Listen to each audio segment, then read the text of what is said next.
Hello dear students, welcome back to the social class 8 history chapter 5 when people rebel 1857 and after. From this lesson already we saw the first two videos. Right now we are going to discuss about the topic is the company fights back. அதாவது நம்ம previous two பார்ட்டில் பார்த்துருப்போம். என்ன அப்படின்னா இந்த British வந்து அந்த கொண்டு வந்த லாஸ் அண்ட் ஆர்டர்ஸ் எல்லாமே வந்து யாரால ஃபாலோ பண்ண முடியல அப்படின்னா ஒரு காமன் பீப்புள்லேருந்து ஒரு கிங் வரைக்குமே எல்லாமே வந்து அஃபெக்ட் ஆகியிருந்தாங்க அப்படின்னு பார்த்தோம். ஓகேவா? ஸோ அப்போ அந்த ஆர்மியில் இருக்கக்கூடிய அந்த சிப்பாய்ஸ்லாம் என்ன பண்ணுறாங்க அப்படின்னு பார்த்தோம்னா எல்லாருமே சேர்ந்து இந்த பிரிட்டிஷ்க்கு அகைன்ஸ்டாக வந்து ஒரு கிளர்ச்சி ஒன்று ஸ்டார்ட் பண்ணுறாங்க. ஓகேவா? ஸோ அப்போ இது எல்லாருமே சேர்ந்து என்ன பண்ணுறாங்க, ஒரு கிளர்ச்சியை ஒன்று உருவாக்குறாங்க. இந்த நியூஸ் வந்து யாருக்கு தெரிய வருது அப்படின்னு பார்த்தோம்னா பிரிட்டிஷ்க்கு தெரிய வருது. ஓகே, ஸோ ஒரு ஸ்டேஜுக்கு அப்புறம் இது பெரிய கிளர்ச்சிகள்லாம் பண்ணுறாங்க. இந்த பிரிட்டிஷ் வந்து அவங்களுடைய கம்பெனி வந்து ரொம்பவே வந்து அஃபெக்ட் ஆகுது அப்படின்னு சொல்கிறாங்க. ஓகேவா? ஸோ அது என்னதான் வந்து அஃபெக்ட் ஆனாலுமே வந்து ஒரு ஸ்டேஜுக்கு அப்புறம் என்ன பண்ணுறாங்க, திரும்பவும் அவங்களுடைய பழைய அங்கீகாரத்தை வந்து இங்கே நிலைநாட்டுறாங்க. ஓகேவா? ஸோ அந்த பேட்டிலில் வந்து அவங்க ஆஃபன் வின் பண்ணிக்கிட்டு தான் இருக்காங்க அப்படின்னு சொல்கிறாங்க. Okay, let's see. Unawed by the scale of the upheaval, the company decided to repress the revolt with all its might. It brought the reinforcement from the England, passed new laws so that the rebels could be conducted with ease, and then moved into the storm centers of the revolt. Delhi was recaptured from the rebel force in the September 1857. The last Mughal emperor Bahadur Shah Shafir was tried to the court and sentenced to life imprisonment. His son was shot dead before his eyes. He had his wife Begum Sant Mahal was sent to prison in the Rangoon in October 1858. Bahadur Shah Shafir died in the Rangoon jail in November 1862. அதாவது என்ன பண்ணுறாங்க அப்படின்னா, இப்போ இதுக்கு முன்னாடி வரைக்கும் பார்த்தோம் அப்படின்னா பிரிட்டிஷ் வந்து என்ன சொன்னாலும் செய்வாங்க அப்படின்ற ஒரு தாட் இந்தியன் பீப்புள் வந்து என்ன சொன்னாலும் செய்வாங்க. ஏன் அப்படின்னா நம்மளுடைய கண்ட்ரோலில் இருக்காங்க அப்படின்ற ஒரு தாட் யாருக்கு இருக்குது அப்படின்னு பார்த்தா பிரிட்டிஷ். ஓகேவா? ஆனால் ஒரு ஸ்டேஜுக்கு அப்புறம் என்ன பண்ணுறாங்க அப்படின்னாக்கா இவங்களுக்கு அகைன்ஸ்டாகவே வந்து இவங்க இந்தியன்ஸ் என்ன பண்ண ஆரம்பித்தாங்க, நிறைய வந்து ரெபெலியன்ஸ் அதாவது கிளர்ச்சிகள் பண்ண ஆரம்பித்தாங்க. இப்போ இவங்க மேலே இருந்த நம்பிக்கை எல்லாமே வந்து இவங்க எப்போ வேணாலும் நம்மளை வந்து அட்டாக் பண்ணலாம் அப்படின்ற ஒரு பயம் யாருக்கு இருக்கும் அப்படின்னாக்கா பிரிட்டிஷ்க்கு. ஓகேவா? இப்போ அந்த சோல்ஜர்ஸ் இருக்காங்க பாருங்க, அந்த சோல்ஜர்ஸ் அந்த ஒரு ரெஸ்பான்சிபிலிட்டி யாருக்கு போகுது அப்படின்னு பார்த்தோம்னா இங்கிலாந்துலேருந்து கொண்டு வராங்க. ஓகேவா? ஸோ இங்கிலாந்துலேருந்து என்ன பண்ணுறாங்க அப்படின்னாக்கா நம்ம இந்தியாவுக்கு கொண்டு வந்து நிறைய வந்து இந்தியன்ஸ் பீப்புளுக்கு அகென்ஸ்டாகவே இவங்க வந்து பண்ண ஆரம்பிக்கிறாங்க. ஓகேவா? இப்போ திரும்பவும் அவங்களுடைய ஃபஸ்ட்டு ஸ்டேஜ்லேருந்து ஸ்டார்ட் பண்ணுறாங்க. என்ன அப்படின்னா நாம் இங்கே ரூல் பண்ணணும், நம்மளுடைய அங்கீகாரம் மட்டும்தான் இங்கே இருக்கணும் அப்படின்னா அவங்க என்ன பண்ணுறாங்க, இங்கே இருக்கக்கூடிய பெரிய பெரிய கிங்ஸ் அந்த கிங்டம்ஸ்லாம் வந்து ஃபஸ்ட்டு என்ன பண்ணணும், டெஸ்ட்ராய் பண்ணணும். ஓகேவா? ஸோ அப்போ இந்தியாவில் இருந்த பெரிய ஒரு எம்பரர்ஸ் யார் அப்படின்னு பார்த்தோன்னா முகல் டைனாஸ்டி தான். ஓகேவா? ஸோ இப்போ என்ன பண்ணுறாங்க அப்படின்னா அவங்களுடைய அங்கீகாரத்தை ஃபுல்லாக வந்து நம்மளுடைய அழிச்சா மட்டுமே தான். ஏன்னா இப்போது ஃபார் எக்ஸாம்பிள் ஒரு பிளேஸ் வந்து கேப்சர் பண்ணணும் அப்படின்னா பெரிய பெரிய பிளேஸை வந்து நம்ம வந்து கேப்சர் பண்ணிட்டோம் அப்படின்னா மற்ற சின்ன பிளேஸ்லாம் வந்து எப்படியா இருந்தாலும் இவங்களோட கண்ட்ரோலில் வந்துடும் அப்படின்ற ஒரு தாட் இருக்குது இல்லையா? அப்போ அந்த பெரிய பெரிய கிங்டம்ஸ் அப்படின்னு பார்க்கும்போது முகல்ஸ் டைனாஸ்டி. ஓகேவா? அதை வந்து ஃபஸ்ட்டு டெஸ்ட்ராய் பண்ணணும் அப்படின்னு சொல்கிறாங்க. ஓகேவா? ஸோ அந்த முகல் எம்பரரில் லாஸ்ட்டாக அந்த பர்சன் யார் அப்படின்னு பார்த்தோன்னா பகதூர் ஷா ஷஃபீர். ஓகேவா? ஸோ இவர் தான் வந்து அந்த கிளர்ச்சிகளுக்கு ஹெட் பர்சனாக இருந்த ஒரு பர்சன் சொல்லலாம்.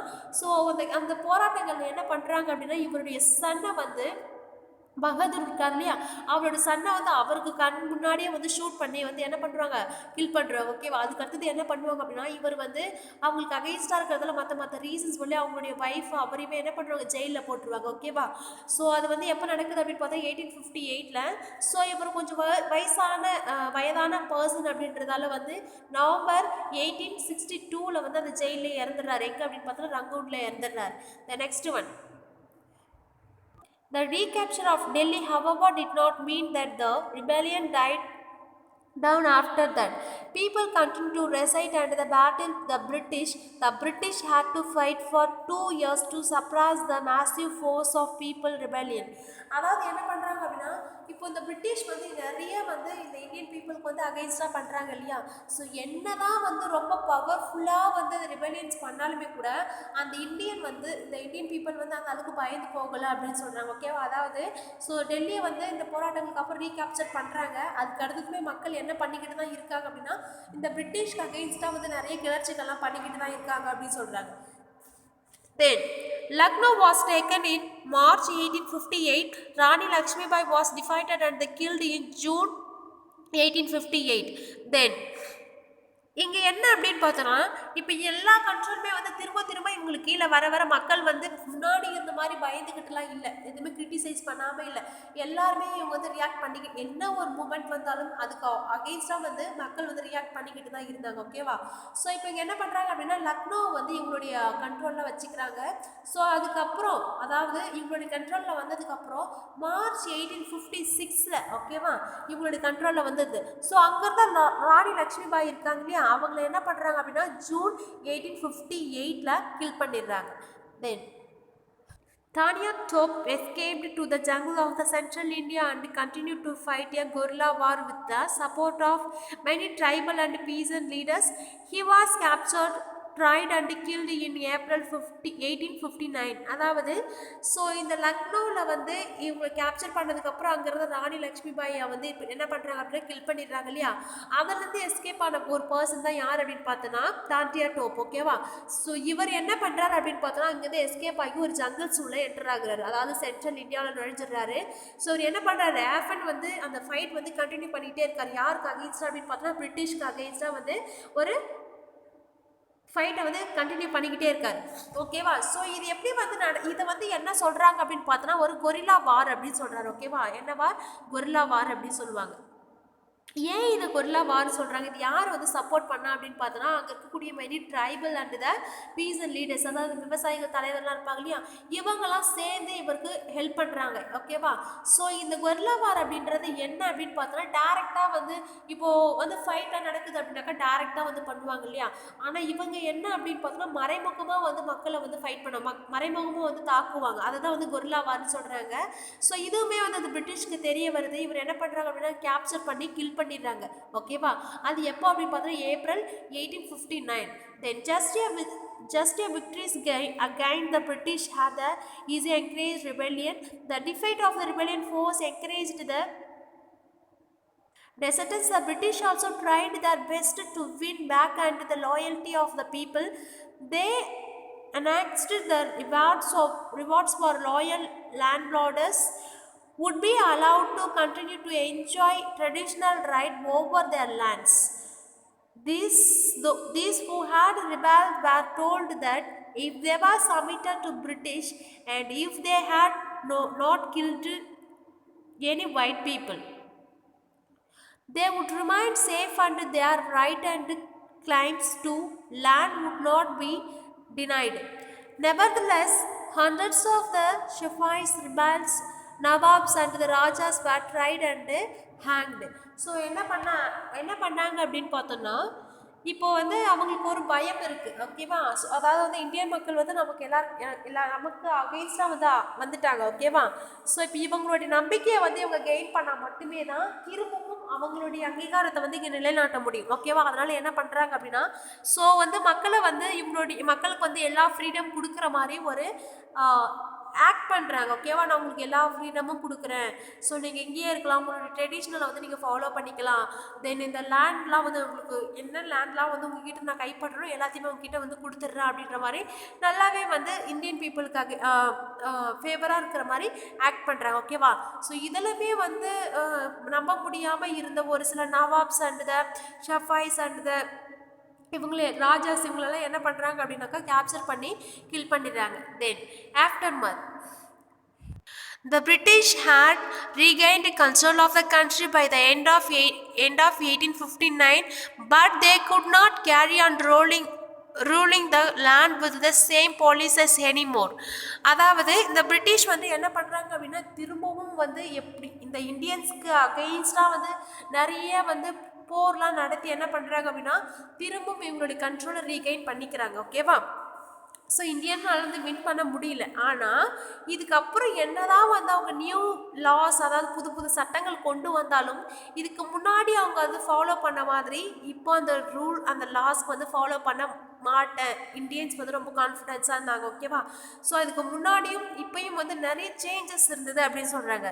தென் அதாவது வந்து என்னதான் வந்து பிரிட்டிஷ் வந்து ஒரு லாஸ் சொன்னாலுமே வந்து அது வந்து கிரிட்டிசைஸ் பண்ண முடியாத ஒரு சுச்சுவேஷனில் தான் யார் இருந்தாங்க, இந்தியன்ஸ். ஓகேவா? இப்போ அவங்களுக்குன்னு ஒரு நம்பிக்கை வந்துருச்சு. ஓகேவா? ஸோ இப்போ வந்து முன்னாடியும் 1857 அப்புறம் முன்னாடியும் அதுக்கப்புறம் நிறைய சேஞ்சஸ் இருந்தது அப்படின்னு சொல்கிறாங்க. Okay, given below are the important changes that were introduced by the British. So என்ன பண்ணாங்க அப்படின்னா, ஸோ உங்களுக்கு வந்து நாங்கள் எல்லா ஃப்ரீடமும் கொடுக்குறோம், நீங்கள் இங்கேயே இருக்கலாம். ஏன் அப்படின்னு பார்த்தோன்னா, ஸோ இவங்களுக்கு கீழே இவங்களை வச்சுக்கிட்டா மட்டும்தான் அவங்களுடைய அங்கீகாரம் இங்கே இருக்கும். ஓகேவா? அதனால் வந்து கொஞ்சம் ஆக்ட் பண்ணுறாங்க. ஓகேவா? நாங்கள் இந்த மாதிரிலாம் செய்கிறோம், நீங்கள் இங்கேயே இருங்க அப்படின்ற மாதிரி ஒரு சில லாஸ் வந்து கொண்டு வராங்க, இன்ட்ரடியூஸ் பண்ணுறாங்க. அது என்னென்ன அப்படின்னு சொல்லிட்டு பார்க்கலாம். Okay, the British Parliament passed a new act in 1858 and transferred the power of the East Indian Company to the British Crown in order to ensure a more responsible management Indian affairs. A member of the British cabinet was appointed as Secretary of the State for India and made responsible for all matters related to the governance of India. He was given a council to advise him called a India Council. The Governor General of the India was given a title of the Viceroy, that is the personal respective of the Crown. Through these measures, the British government accepted the direct responsibility of the ruling India. ஓகேவா? First one என்ன பண்ணுறாங்க அப்படின்னா, இந்த British பார்லிமெண்ட்லேருந்து ஒரு act ஒன்று pass ஆகுது 1858. அது என்ன அப்படின்னு பார்த்தோன்னா, இதுக்கு முன்னாடி வரைக்கும் இது யாருடைய கண்ட்ரோல், இந்த பிரிட்டிஷ் ஈஸ்ட் இந்தியன் கம்பெனி கிட்ட இருந்தது இல்லையா? இந்த ஈஸ்ட் இந்தியன் கம்பெனி கிட்ட இருந்த இந்த ரூலிங் அத்தாரிட்டி எல்லாமே வந்து யார்கிட்ட போகுது அப்படின்னு பார்த்தோன்னா, பிரிட்டிஷ் க்ரௌன் அப்படின்னு சொல்கிறாங்க. அதாவது வந்து அங்கேருந்து அவங்க வந்து என்ன பண்ணுறாங்க அப்படின்னாக்கா இங்கே ரூல் பண்ணுறாங்க, பிரிட்டிஷ் கேபினெட் அப்படின்னு சொல்கிறாங்க. ஸோ அந்த பிரிட்டிஷ் கேபினெட் வந்து என்ன பண்ணுறாங்க அப்படின்னாக்கா அந்த இந்தியன் ஸ்டேட்க்குன்னு இந்தியா ஸ்டேட் ஆஃபீஸர் அப்படின்னு சொல்லிட்டு ஒரு பர்சன் வந்து அப்பாயிண்ட் பண்ணுறாங்க. அவர் தான் யார் அப்படின்னு பார்த்தோன்னா இங்கே கவர்னர் ஜெனரல் அப்படின்னு சொல்லுவாங்க. நம்ம இந்தியாவில் வந்து என்ன டைட்டில் வச்சு அடிப்பாங்க அப்படின்னா விசிறின்னு சொல்லுவாங்க. ஓகேவா? ஸோ இப்போ இந்த பிரிட்டிஷ் என்ன பண்ணுறாங்க அப்படின்னா இந்த டேரெக்டாக வந்து அதாவது நம்ம இந்தியன்ஸை வந்து இந்த பிரிட்டிஷ் வந்து டைரக்டாக ரூல் பண்ணதை வந்து அவங்க நம்பினாங்க அப்படின்னு சொல்கிறாங்க. ஓகே, ஒரு டைரக்ட் ரூலிங் ரெஸ்பான்சிபிலிட்டி இருந்தது. த next one, all ruling chiefs of the country were assured that their territory would never be annexed in future. They were allowed to pass on their kingdom to their including adopted son. However, they were made to acknowledged and the British Queen has their sovereigns the permanent. Those the Indian ruler were to hold the other kingdoms as the subordinates of the British crown. அதாவது என்ன பண்ண ஆரம்பிச்சாங்கன்னா, second வந்து இப்போ யாரெல்லாம் வந்து ஃப்யூச்சரில் கூட நாங்கள் என்ன பண்ண மாட்டோம், உங்களுடைய டெரிட்டரிஸ்லாம் வந்து நாங்கள் கேப்சர் பண்ண மாட்டோம். ஸோ இப்போ சன் இல்லைன்னா அடாப்டட் சன் இருக்காங்க இல்லையா, அவங்க கூட வந்து அந்த ஃபாதருக்கு அடுத்தது அவங்க, அதாவது ராணி லக்ஷ்மிபாய் அவங்களோட அடாப்டட் சன் வந்து அந்த அவங்க ஹஸ்பண்ட் இறந்ததுக்கப்புறம் ரூல் பண்ணக்கூடாதுன்னு சொன்னாங்க இல்லையா. ஆனால் இப்போ இவங்க என்ன சொல்கிறாங்க அப்படின்னா, அந்த அடாப்டட் சன்னாக இருந்தாலும் கூட பரவாயில்ல, அவங்க ஃபாதர் இறந்ததுக்கப்புறம் அவங்க என்ன பண்ணலாம், அந்த கிங் அப்படின்ற ஒரு போஸ்டிங்க்கு வரலாம் அப்படின்றத கொண்டு வராங்க. ஓகேவா? Then it was decided that the proportion of the Indian soldiers in the army would be reduced and the number of the European soldiers would be increased. It was also decided that instead of recruiting soldiers from the Awadh, Bihar, Central India and South India, more soldiers would be recruited from the among the Guhas, Sikkim, Sabza, Pandans. Okay, so அதாவது என்ன பண்ண ஆரம்பித்தாங்க அப்படின்னா, இப்போ இங்கே வந்து இருக்க India soldiers இருக்காங்க இல்லையா, அவங்கள எல்லாத்தையுமே எடுத்துட்டு இங்கே பார்த்தோம் அப்படின்னா மற்ற பிளேஸ்லேருந்து சோல்ஜர்ஸ்லாம் வந்து கொண்டு வர ஆரம்பித்தாங்க. ஓகேவா? ஃபார் எக்ஸாம்பிள் இங்கே from Awadh, Bihar, central India, south India, ஓகேவா, இங்கே இருக்கக்கூடிய சோல்ஜர்ஸ்க்குலாம் வந்து எடுக்காமல் இவங்க எங்கேருந்து சோல்ஜர்ஸ் கொண்டு வராங்க அப்படின்னு பார்த்தோன்னா இங்கே பார்க்கலாம், கூஹாஸ் அண்ட் சித் அண்ட் த பந்தான்ஸ். ஓகே, இந்த பிளேஸில் இருக்கக்கூடிய ஆர்மி பீப்புளை கொண்டு வந்தாங்க. Then the land and the property of the Muslim was confiscated on the large scale and they were treated with the suspicious and the hostility. The British believed that they were responsible for the rebellion in a big way. அதாவது so இப்போ ஒரு ஸ்டேஜுக்கு அப்புறம் இந்த Muslims கூட என்ன பண்ண ஆரம்பிக்கிறாங்க அப்படின்னா இந்த பிரிட்டிஷருக்கு வந்து அக்செப்டன்ஸ் கொடுக்க ஆரம்பிக்கிறாங்க. Then the British decided to respect the customary religion and the social practice of the people in India. So அந்த பிரிட்டிஷ் என்ன பண்ணுறாங்க, ஸோ நீங்கள் வந்து என்னென்ன மாதிரி ரிலிஜியன் நீங்கள் ஃபாலோ பண்ணுறீங்களோ நீங்கள் பண்ணிக்கலாம், அதில் நாங்கள் வந்து என்ன பண்ண மாட்டோம் அப்படின்னாக்க எங்களுடைய இன்ஃப்ளூயன்ஸை வந்து அதில் காமிக்க மாட்டோம் அப்படின்னு சொல்கிறாங்க. தென் policies were made to protect the landlords of the zamindars and given them security to the rights over their lands. So என்ன பண்ணுறாங்க அப்படின்னா, ஸோ இந்த பாலிசஸ் எல்லாமே வந்து யாருக்கு ஃபேவராக கூட வந்து ஃப்ரேம் பண்ணுறாங்க அப்படின்னு பார்த்தோன்னா லேண்ட்லார்டஸ் அண்ட் ஜமீன்தாஸ் இருக்கு இல்லையா, அவங்களுக்கு வந்து ஃபேவராக கூட ஃப்ரேம் பண்ணுறாங்க. ஏன் அப்படின்னு பார்த்தோன்னா இவங்கக்கிட்ட வந்து டேக்ஸ் கலெக்ட் பண்ணுற ஒரு அந்த பொறுப்பை கொடுக்க போகிறாங்க, இவங்க கலெக்ட் பண்ணி இவங்களுக்கு கொடுக்க போகிறாங்க. அதனால் என்ன பண்ணுறாங்க அப்படின்னா இவங்களுக்கு தேவையாக வந்து ஃப்ரேம்ஸ் அதான் லாஸ் வந்து ஃப்ரேம்ஸ் பண்ணுறாங்க. தென் thus a new phase of the history began after 1857. அதாவது ஸோ இது வரைக்கும் பார்த்துருப்போம், அதாவது 1857க்கு முன்னாடியும் அதுக்கு அடுத்தது எந்த மாதிரியான கிளர்ச்சிகள்லாம் வந்திருக்கு அப்படின்றத பற்றி பார்த்துருப்போம். எல்லாமே என்ன அப்படின்னு பார்த்தோன்னா, ஸோ இந்த பிரிட்டிஷ் வந்து பண்ணுற ஒரு விஷயத்தையுமே வந்து யாரால் அக்செப்ட் பண்ணிக்க முடியல அப்படின்னு பார்த்தோன்னா இந்தியன்ஸால். ஓகேவா, ஸோ அதனால தான் வந்து அதுக்கு அகெயின்ஸ்டாக வந்து கிளர்ச்சிகள் பண்ணாலுமே கூட அந்த பிரிட்டிஷ் அவங்களோட இன்ஃப்ளூயன்ஸை பயன்படுத்தி அவங்க என்ன பண்ணிக்கிறாங்கன்னா திரும்பவும் அவங்க கேப்சர் பண்ண பிளேஸில் இவங்க ரீகேப்சர் பண்ணிக்கிட்டு தான் இருந்திருக்காங்க அப்படின்னு சொல்கிறாங்க. இதுதான் வந்து என்ன அப்படின்னு பார்த்தோன்னா people rebel 1857 and after. Okay children, this lesson is over.